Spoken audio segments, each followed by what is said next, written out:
The rapidly rising death toll is adding to the urgency to end the worst violence in Gaza in 4 years. Israeli strikes have killed 30 Palestinians in the past day. More than 100 have now died in the 6 days of conflict.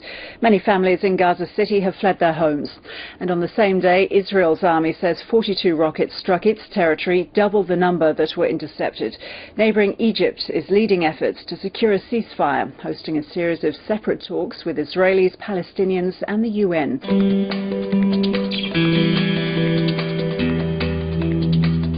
It's been a relatively quiet night in Gaza, especially in comparison with yesterday. This was the scene as Israeli missiles targeted a tower block housing international media organizations.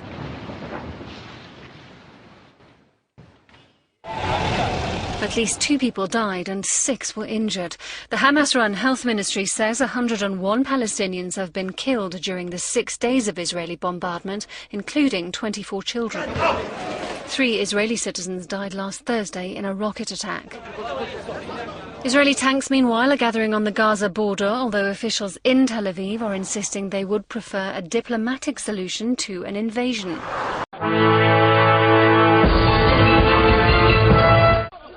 Elsewhere in Gaza City, Palestinians buried an entire family who were killed in a strike on their home on early Monday. The bombardments took us by surprise. It was very sudden. 2 F-16 missiles landed on the house next door, while the occupants were inside. Women and children were found underneath the rubble and the debris. Over 100 people have been killed in Gaza since Operation Pillar of Defense began last Wednesday.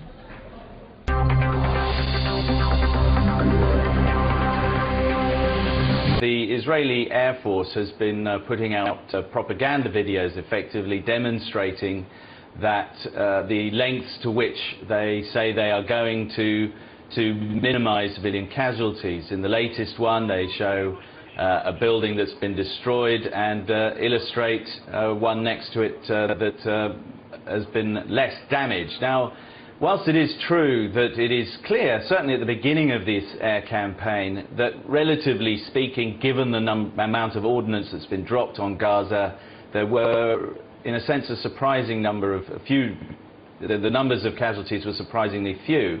Now, of course, it's climbed much higher, and with every civilian that dies here, the hatred intensifies, and the chances of a peace or a truce diminish. That said, there has overnight been very, very little rocket fire coming out of the Gaza Strip, and very few airstrikes coming in. So it's been an extremely quiet morning for the time being. Stop shooting, start talking. It's in their hands. Look, I want to say it very sincerely and very seriously. We don't have Arabs, we don't have Muslims, they are not our enemies. Everybody can believe in what he wants, to be what he is. We respect them. We think they have the same right to live free and successfully like any other person. It is their choice, really. Today, too, I don't feel any hatred.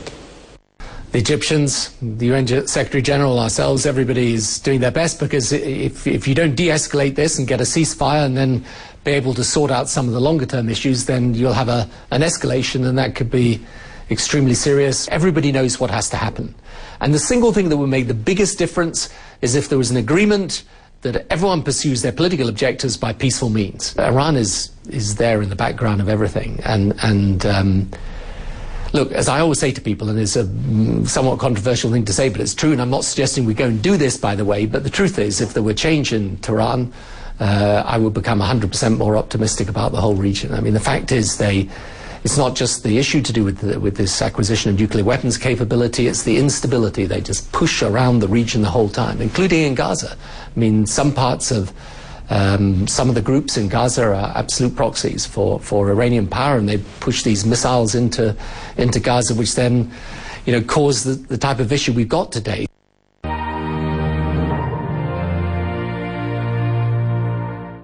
It's the second time it had been hit.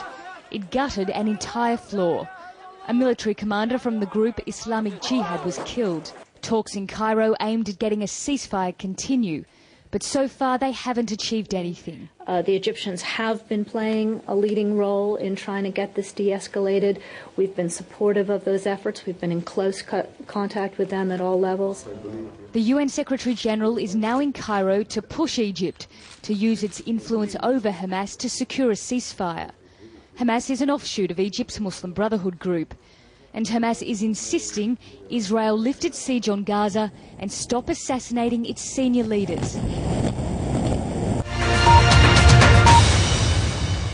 All parties must respect their obligations under international humanitarian law to ensure the protection of civilians. That is true of those bearing arms, and it is true of those giving the orders to use them. My message is clear. All sides must halt fire immediately. Further escalating the situation will put the entire region at risk.